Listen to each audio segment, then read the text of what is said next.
ओवीसी यांच्या विरोधात शिंदेंची निदर्शने. लोकसभेत शपथ घेताना एमआयएमचे खासदार अझदुद्दीन ओवीसी यांनी संविधानाचा अपमान केला असा आरोप करीत शिंदे सेनेच्या पदाधिकाऱ्यांनी मंगळवारी सायंकाळी छत्रपती शिवाजी महाराज चौकात आंदोलन केले.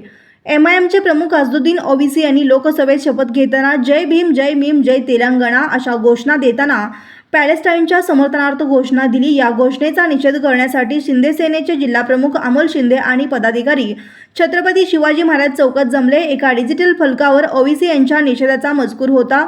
हा फलक घेऊन कार्यकर्त्यांनी निदर्शने केले. अमोल शिंदे म्हणाले, ओवीसी यांच्याकडून वादग्रस्त वक्तव्य केले जातात. त्यांनी पॅलेस्टाईनचे समर्थनार्थ करून आपल्या देशाचा अपमान केला आहे. त्यांचे सदस्यत्व रद्द करण्यात यावे. यावेळी संजय सरवदे, तुकाराम मस्के, राजकुमार शिंदे, मनीष नलवाडे यांच्यासह पदाधिकारी उपस्थित होते.